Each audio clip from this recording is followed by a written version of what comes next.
it was really interesting to go from that shift of being really worried and concerned to really gathering more confidence as I went along. So each step of the way, getting the team, I felt more confident. Okay, I don't need to worry about, it's not my problem to solve. I need to talk through what I need, but I don't need to have all the solutions. That's what my team is there to help me do.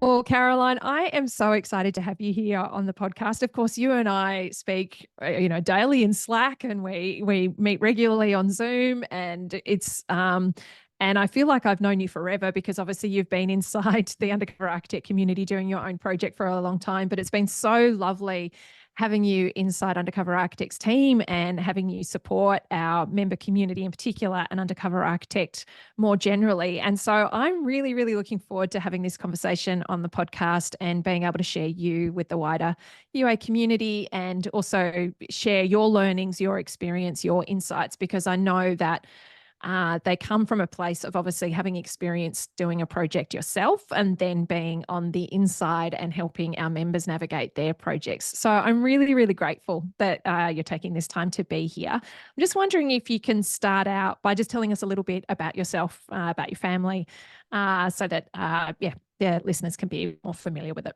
Sure. Well, thank you for having me. It's very exciting to be on the podcast. I've been an avid listener for a long time, so it's very exciting.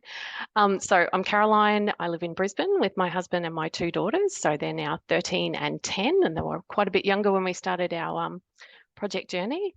They're a cute little pair. There's always lots of interesting times with our family. So yeah. Yeah, and your youngest has just had a birthday, so you've just got now 2 double digits in the house, haven't you? So and all the things that come with having girls, I think, too. Lots to look forward to, I think. Yeah, fantastic. And how can you remember, it was obviously a long time ago, how you first came across Undercover Architect and discovered it for your own project research? Sure. So I think we have a 1950s home that was in Brisbane's north side. And for a long time, we knew that we needed to do something. So when we bought it, we knew the roof needed replacing. We lived there for about 10 years. Fortunately, touch wood, that was all okay. But we knew we needed to do something different. So I started diving into some research, trying to figure out, what do we do? Do we sell? Do we renovate? I'm not sure what to do. So I did lots of kind of diving in and trying to find the answers on the internet, and came across the YouTube channel. And there was a YouTube clip there about pre-1946 houses, which didn't apply to us, but I found Undercover Architect. So then I dived into the podcast, which I loved. And then I think actually you came to Brisbane for an event at the convention centre. It was one of the home renovation shows, and I ended up going along to watch you speak.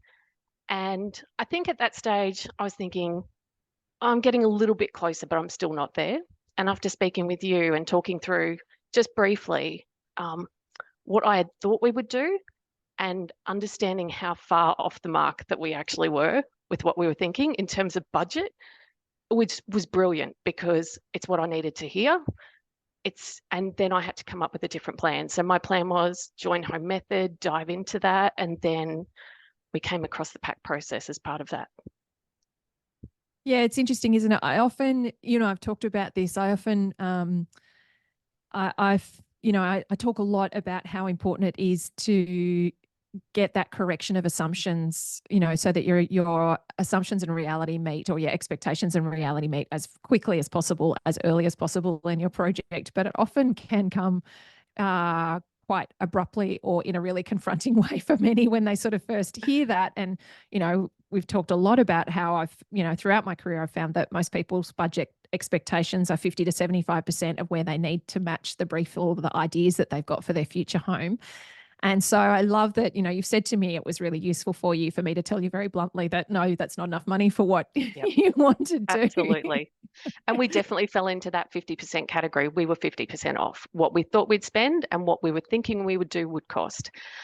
So for me, and that was really interesting because you actually started to put some thoughts in our head about things that we could do differently. It wasn't actually what I thought we should do, but it just gave us some different thoughts. So, and it wasn't those thoughts were enough to make me go, I don't have all the information and I actually don't have all the skills. And I spent a lot of time, waking up at 3 o'clock in the morning trying to figure out this problem that I had no skill or ability to actually figure out.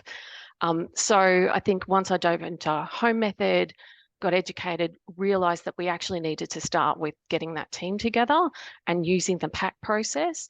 And for us, we then started to have conversations with designers and builders about pack. And that's a process in itself. But I think what it came down to is that I had no idea what I was doing. I was just wasting time thinking about how I was going to solve a problem that I didn't have the skills for.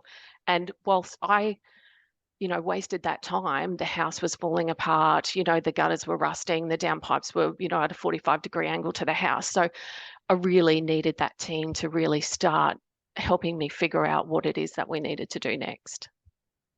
And you ended up obviously working with some friends of Undercover Architect. So you used Aaron at Green Coast Design, who's been interviewed on the podcast a couple of times. He's in season 4, talking about what a building designer does. And then he's also episode, I think, 203, I think it is, talking about how a building designer works inside the pack process. And then, of course, you had Dwayne Pearce from DPS Constructions, who's also my business partner in Live Life Build, as your builder.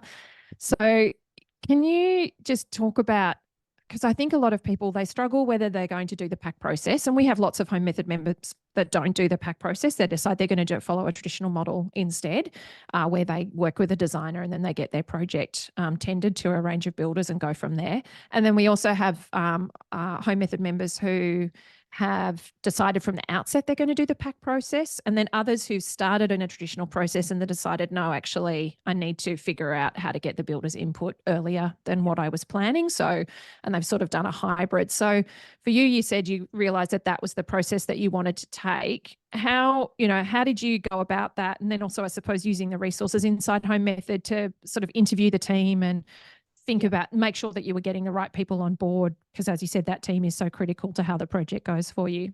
Yeah. And I think the other thing, I was lucky enough to hear one of those stories where someone said the architect designed something they couldn't afford to build. And that was a real learning for me. I was like, oh, okay, I can't mess this up. We can't afford, we did have a pretty small budget. And I was like, I can't afford to be paying for redesign fees if it can't be constructed. And so we did have the dream team. We had Aaron and Dwayne. So we were really lucky, but I did still check in with, designers. We were ringing designers early on. Some of them, we were able to talk through how they work, and some of them haven't used a builder, haven't been through that pack process. And for me, as much as some of what their design values are around sustainability and things like that, I knew that for me, I would need that support of the pack process because of our budget and because I think I was just nervous. It was such a new thing. I think I needed that team early on. So also for me, the pack process was really helpful because we could really test that builder relationship out at a really low cost, I think, compared to what you would be paying if you're, in that contract and it all goes pear-shaped.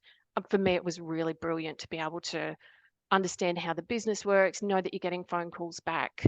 And I think it's just developing that trust really with your designer and with your builder. So for us, it was asking lots of questions. We got lots of information when we went through that picking a designer process. There was lots of phone calls. There was some early discussions about, if I'm heading down this track, is that a better move than doing a knockdown rebuild? And so we understood a little bit more, just the bits of information that we got in that process where we heard about latent conditions.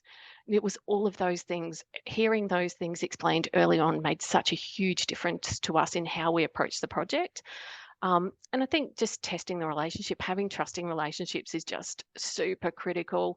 I think it's really the key to your project being successful is trusting your team. And getting other people involved is awesome as well, I think, just to test things out and kind of get another opinion on things as well. What I love about your project is it was a home renovation, but you did it in it's a very discreet home renovation. Like you Very. were working with a tight budget. You wanted to improve the livability of your home. You had a challenging site because you've got a roughly south to rear Yep. orientation. You knew that your budget wasn't going to obviously allow you to pull the whole house apart and put it all back together, that you were going to have to be economical and efficient with the way that the space was designed. And then also you were doing this through COVID. So Yeah. you were also navigating a bunch of supply issues. It was when timber was like very, very hard to come by and really reach that crunch point. So can you tell us a little bit about kind of what led you to do the project design the way that you did, and then some of those experiences of navigating that? I remember there was obviously the story with the rafters versus the trusses and things like Yep. that when you were navigating your project. So yeah, just to give people a little bit of a picture of what you actually did to your house and that process of staying constrained, I suppose, in terms of Yep. what you were doing. Sure. So I think we were really upfront about our budget at the start. So the whole team knew that, the designer, the builder, we spoke through those things early on. Um, and we also did uh, speak with the builder early on. And I think one of the things I hadn't mentioned before is I did actually go through the checklist that's in Home Method with Dwayne, which is kind of interesting and funny because he is obviously part of the pack process. So I do have a giggle at that. So our project, it was a 1950s house. We had a really limited budget. And so we were really upfront with the team early on that our budget was quite tight. So our designer, Aaron, presented us with two different options. So one was based on our budget and our brief, and one was based on our budget and our brief, but was at a higher budget. And so what they said was, with the one that was presented as being higher in terms of budget, it would also the one of the downsides of that also would be the quality of the finishes wouldn't be at what I was hoping for. So we had to make a decision about how much are we going to spend, and for us it was really important that we stayed as close to that budget as we could, and so we did go with the first option. There was also another option that was explored that was a little bit bigger, kind of between the two, but I knew that there would probably be some creep in terms of spend in terms of fixtures and fittings, and so we did decide to build quite small. We've lived in a small house for a long time. It's, my husband really wanted a second bathroom, an ensuite for us. So we did include that, but we didn't feel like we needed a lot more space.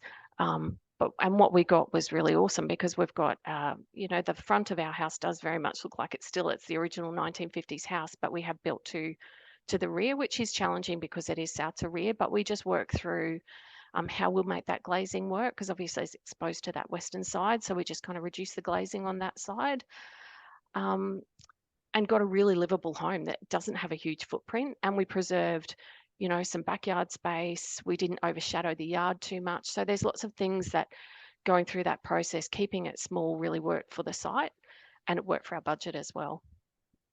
Yeah, and then some of those challenges during COVID, can you remember when you were Yeah. and I remember that whole kind of, challenge with the roof and those types of Yeah. things. So we straddled COVID during our project. So I think when we initially started, COVID hadn't quite hit. But certainly when we hit the design phase, COVID was, it was on the agenda. And then the impact of that we really felt further on, and felt that because of that pack process, we managed to mitigate a whole load of things that would have mean our project would have come undone.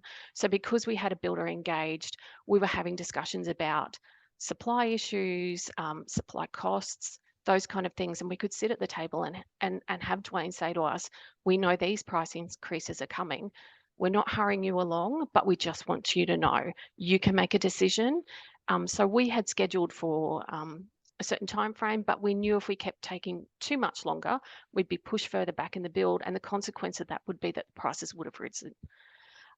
So yeah, and we had some really lucky things happen because of COVID and some of the challenges that we had. So yeah, roof trusses were a real issue, and getting supply roof trusses would have meant that there would have been I think it was a couple of months of delay on our build.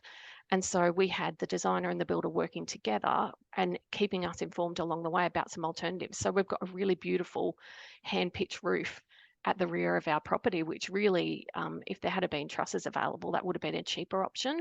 But because they weren't, we've ended up with a trussed roof, sorry, the hand pitched roof, which is really beautiful. And also, still kept on that budget because we didn't have the delays. But if we didn't have that builder on board early on, that wouldn't have happened at that design stage. So yeah, the project would have been way more expensive than what it would have been, than what it was.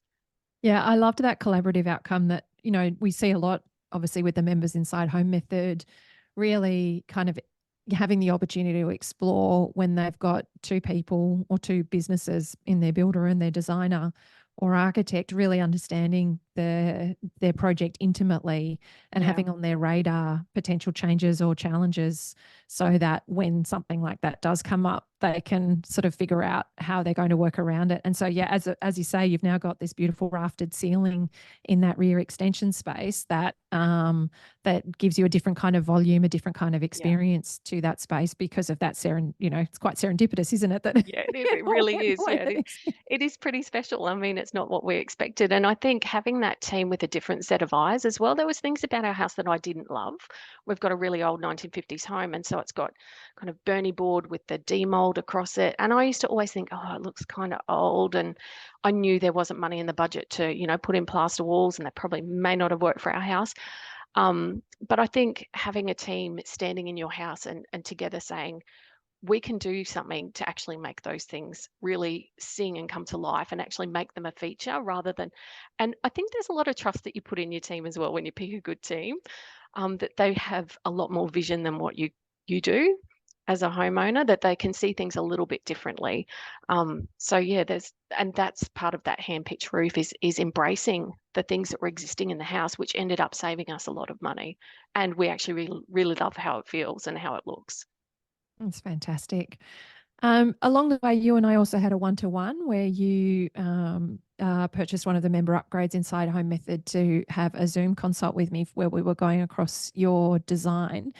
Can you remember what led you to doing that? I know that, I mean, you and I have spoken about this. Some homeowners feel like they're going to be almost cheating on their designer by doing this, or being disloyal to their designer by getting a second opinion, however they go about sort of pursuing it. And so it's something that I see a lot of homeowners can feel a bit uncomfortable about getting that second opinion from somebody else whilst their design's underway. I've also seen architects and designers talk their clients out of it because they're worried that somebody else's opinion might derail the process. And so that's also interesting when homeowners are trying to sort of navigate that. But you obviously made the call to do that. And I know, I mean, Aaron Wales is somebody that I've worked with for a long time in Mirvac, and we employed him he was one of our first team members at DC8 Studio, and he and I have worked together privately as well. So he's somebody that knows me very well, knows how I design, and I know how he designs. So Yeah. in terms of that, you making that choice, why did you? And then what were you specifically seeking in terms of the outcome of that one-to-one consultation with me? Sure. Well, I think I knew from listening to the podcast all the way along, and when I joined Home Method, I knew that was an option that was available, and I knew for me that was always on the table, regardless of who was designing the home, that's something that I wanted as a kind of check-in that we're on the right track.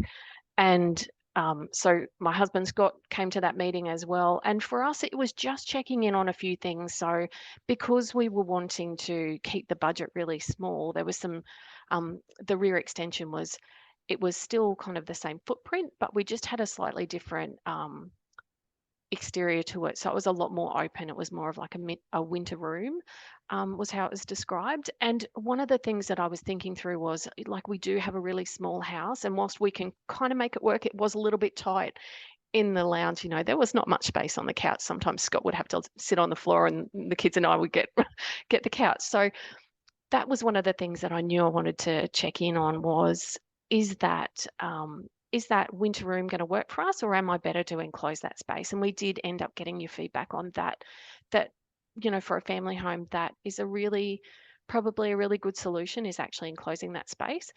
There's a few other really practical things. We had quite a big island and still do have a big island, but I think you really challenged me on not maybe having as much space for a kitchen table. And so I did let go a little bit. I think in my design brief, I really had focused in on having a kitchen island. But I think what I realized was we really did need to make space for the kitchen table as well. So we've got, generally we'll have my mum over, 5 people at night. So having that at an island, is probably not as convenient as having dinner at a table, and having those options was great. So we still have a beautiful big island that is super practical with no sink and is fantastic. But also have the option for having a table. There was also some other things that we kind of looked at, glazing, where the ensuite was placed, things like that. But I think it was just having that back and forth and thinking things through. I know I also got a bit obsessed about ovens. So placing the oven in the kitchen. I do remember you telling me about, how your son pops potatoes in the 900 oven and it works. And I think for me that was brilliant. I was like, okay, I can make this 900 oven work. And I think it's all of those things that then, having done that one-on-one, when I was coming back into the kind of the group and asking questions when you were responding, it was really handy because you really intimately knew our project, and I think that was really useful for me. And I think having that one-on-one really gave me the confidence to go, okay, I can get this moving. We're on the right track, and really start looking down those design decisions. And I think knowing that the footprint of the house is going to work. Yeah, and it's interesting, isn't it? I see it all the time. I see it when members upload, their questions to the website, or they post their questions in the Facebook group as well. It's just that often it's just the sanity check. Like, it's the sanity check and it's the challenge, I find, is Yep. sort of the two things that we see be most helpful. So the sanity check of, you are moving on the right path, and this is you've done the work, and you've done the research, and you've tested it for yourself, and you've really interrogated, is this going to work for you? And so, yeah, like that for all, for all purposes, then that's ticking the boxes, and you're good to move forward. Or it's the, hey, have you thought about this? And perhaps they're working with a team that hasn't challenged them with that thinking, and or perhaps it's been suggested at some point, but it's kind of gone over their head, and so because they were focused on something else. And I think that's the thing when you're a homeowner experiencing this for the first time, and you're holding all of this brand new information and these thousands and thousands of thoughts and decisions. It's a lot.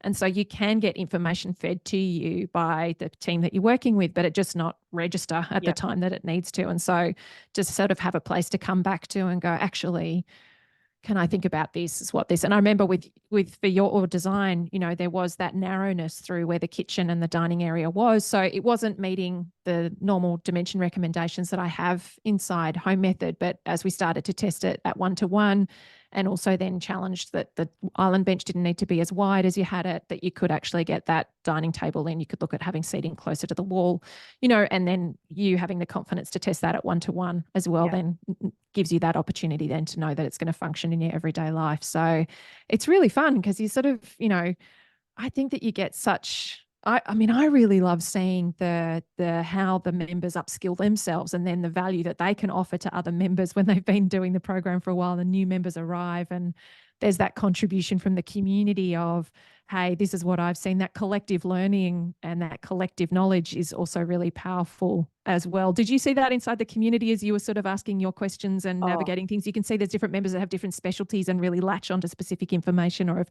dived down some Google rabbit hole and found the information as well. Did you see that too? Absolutely. Yeah, absolutely. There's certainly there's just such a huge amount of knowledge in the group and support. And I think for me, the group was really different because when I was initially at the first stages of the project, I was diving into some other Facebook groups, and I hadn't been an avid Facebook user. But it was the tone in the group and the values. I think that they didn't align with me in the other groups. But Home Method, I felt like, okay, I've got my spot now. And there is so much knowledge and so much sharing and interest in your project. People aren't just focused in on their own project. They really do want to support you on your journey too, and give you some other options. So yeah, I found it hugely valuable. And there's things that I struggled to get my head around, and some things that I kind of was like, if I go down that rabbit hole, like, I'm in trouble. I'm not going to get this over the line. It's just going to slow me down too much. And that's where I think you have to trust your team of professionals as well, that they have the skills, knowledge, and experience that they bring, that you need to go, okay, that I'm on the right track there. I don't need to go into that kind of level of detail detail. Yeah, but so much in the community was super helpful just in terms of problem solving things. And for me, the the island bench is an example. Like, yes, we did, put on our design detective hats, and we would go to display homes and measure things out. And you do feel a little bit cheeky, but it's really helpful for actually being able to, explore those things. And I think in our home, because it was a renovation, we actually had the capacity to I set up a whole load of the same size boxes to really kind of get that island bench demonstrated in the space. So it was having it at that one-to-one, and knowing, okay, I think that's going to work. If we keep it at that reduced size, yeah, it does mean we get a dining table in, and we have done that, and it works brilliantly. Um, I and love that you had boxes in the yeah, space to test that out. It's so cool. Like, it's just, I mean, you're about to invest, six figures or more in making this a reality. And people feel that they're going to look silly to walk around a display village with a tape measure, or that they're going to spend the weekend kind of, putting out pieces of butcher's paper or putting together boxes like you did, feels like too big an undertaking. But it's so yeah, powerful, isn't it, to yeah. really have confidence before you spend all that cash? Yeah, there were some ladders in the backyard, up at kind of clothesline height to see, what view will we be getting. So there's so many of those things that you do need to think through, that your team can help you with and the community helps with, but there's a lot of legwork involved in actually getting this. You do need to put a lot of yourself into your project, and there's a lot of time that you invest in your project. But you get that back when you move in. It might feel like you're slugging it out for kind of hours, getting boxes and stringing them together and walking around them and measuring off walls and things like that. But when you come to your home and it's finished and it works, it's so good. It's so worth it. Yeah. I know that's what we say, isn't it? We can't promise it'll be easy, but we can promise that when you get it right, it'll be so worth it. So, Yeah. yeah. So your experience of renovating now, looking back at it and thinking about what you thought it was going to be versus what it was, you Mm. know, how does that sort of marry up? What is your thought of your whole experience of renovating, and that sort of before position you're in to where you are now that you're at the end of it and obviously living in your finished home? Yeah, sure. I think my experience, in addition to my thoughts, was that it is terrifying and anxiety provoking. And how am I going to get it? How am I going to get this right? How many mistakes will I make? How am I going to stuff this up? But I think once you get that team, and once you get educated and you dive into the course and you do start to understand more and more, I think you get a bit more excited. Your projects is more exciting. It's not to say there's going to be difficult parts in it, but yeah, I didn't think that it would be as rewarding and as fun as what it was. I knew there'd be parts of it that I think was fun, but yeah, we had an awesome experience. Our build experience was brilliant as well, and yeah, I'm super grateful to the team and to you for making that happen for us. And I know that you say to us, you make this happen. And yes, we do. But I think, yeah, you couldn't do it without a good team. I think it just makes such a difference in how you navigate your project. And I think you really lean into your team so much on a project. You absolutely need them. You need them being really honest with you. You need them telling you stuff that you maybe don't want to hear, but you need to hear, about where your ideas and you think your brief is, but what you can actually afford and what's actually going to work as well. It's not always just about what you can afford. It's about what's going to work. Um, yeah, and I think there was a lot of time that I spent that was really well invested in really digging through the content of Home Method and really sitting down and planning some things out, so that I think in my own mind I knew what I wanted, because what you how you want things to function, and how, like, say for example, our kitchen, there's certain things that I knew that I wanted to accommodate, a space to have the Thermomix and those kind of things. So you I do remember need to, that. Yeah. yeah, you do need to really think those things out, and it's all achievable, but it just does take time. And I think um, your time is really precious on a project, and what you don't want to do is get too stuck as well. So I think there was times when, I would dive into the group and go, I am a bit stuck here. Like, what do I need? And so I would get that feedback. And I think one time I did, post in there, I need a kick and a kind word, because I knew that time was really precious and I was sitting on some decisions. And I think I just needed that extra nudge to go, yep, you need to keep moving. You're doing the right thing, keep going. Because had we have delayed, we would have seen those on costs in supplies going up and those kind of things that would have had such a detrimental impact to what we could have achieved with the build. Yeah, and I love that you saw your team, like it was really clear that you always saw your team as your on the ground team in Brisbane and your home method community. So your home method content, Undercover Architect, and the community there. And what you said earlier about people wanting, and loving seeing the progress on other people's projects. It's so true, because I see what I've seen time and time again is how sick your friends can get of you talking about your project. And if they've never renovated before, they're wondering why everything's taking so long. And, why haven't you finished already? And do we really need to have another conversation about the tiles or the taps? And yet you've got this community that you can come to who all want to talk about those things. And so, and then love seeing the progress of those decisions. And I do see, we've got members obviously who've shared their progress right through, and the excitement that other members get when they get to see the steps along the way. So, Yeah. and I remember, obviously I had the benefit of coming to see your project. It was just about finished, wasn't it, when I got to see it?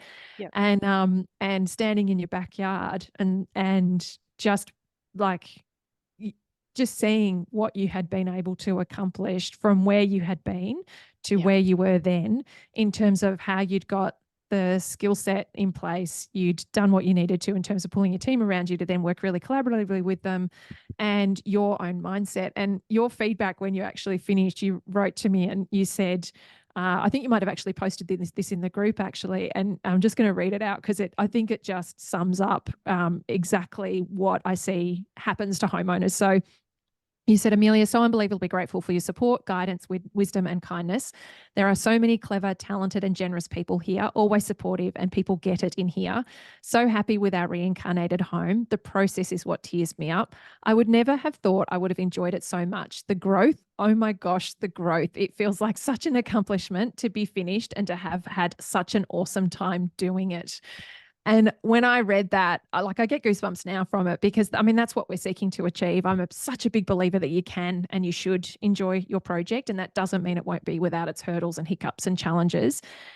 But it's like I watch time and time again homeowners become a new version of themselves, having navigated that challenge for themselves, doing something that they didn't previously think was achievable, that did scare them, that did make them nervous, that kept them up at night, that was going to be this big investment of money. And then they upskill themselves, they surround themselves with the right support, they navigate it step by step, and they come to the end. And it's not just that they've managed to travel that journey, but they've actually got this built demonstration, this built kind of experience of what that journey has created for them. And so can you talk through sort of balancing that pragmatic kind of, well, I just need to take this step and know this information and talk to this person and move that, with that mindset of, I'm out of my comfort zone, I'm making decisions that involve a lot of money, they've had long-lasting impacts, like that obviously came together for you in your experience. Can you talk a little bit more to that? Because I think that's something that really surprises people when they are navigating their project.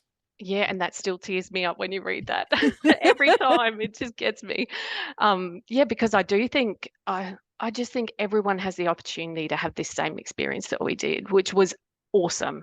It was we had some real challenges in terms of COVID and things like that, and still managed to navigate this. And I think I think having the community support, having your team around you, investing the time in learning yourself, and really diving into the content and getting educated makes such a difference in how confident you feel in yourself to make the decisions that you need to. And there's so many decisions, and the impact of each decision on other parts of your project is there's a lot of moving parts in a project. So it is a lot of work, but it was so rewarding I enjoyed learning the information. It was super interesting. It was interesting to try and apply, what I was learning into the parts of the project that I was undertaking. And I think the other thing is having the confidence to have those discussions with your team members.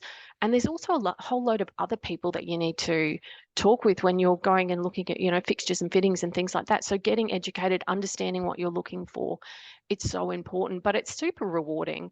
And I think the information is presented in a way that, through the podcast, through the content, it makes it really easy to understand. It's not super technical. It's technical, but it's able to be absorbed by you. You can get the support, you can check in and ask questions. So yeah, I think it was really interesting to go from that shift of being really worried and concerned to really gathering more confidence as I went along. So each step of the way, getting the team, I felt more confident. Okay, I don't need to worry about, it's not my problem to solve. I need to talk through what I need, but I don't need to have all the solutions. That's what my team is there to help me do. And then, it does get exciting. You can start to look at, the nice touchy feely things, the tiles and the cabinetry and all of those things.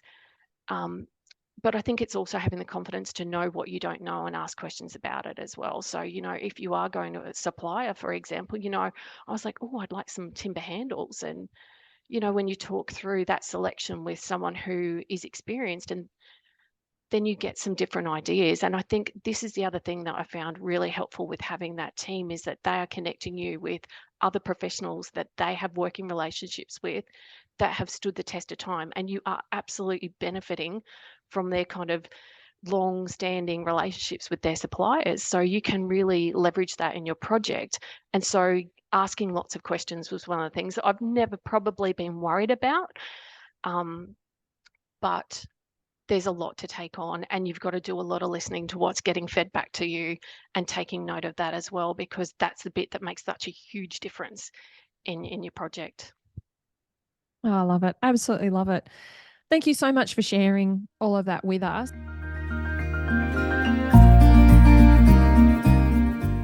Start getting educated early, I think, would be my big thing. If things move really quickly, or they can move quite quickly, or you can be the one that's actually slowing them down. So I think getting educated early, I think diving into the content, if you've got access, dive in there and get in and start working your way methodically through the steps as well, I think would be really another thing. But I think just generally people getting educated early, taking on board feedback that comes back from your professionals, and if you have the ability to use that pack process, I think that's a really, that really is helpful for your projects, or navigating some form of pack if you can't find a team that is using pack.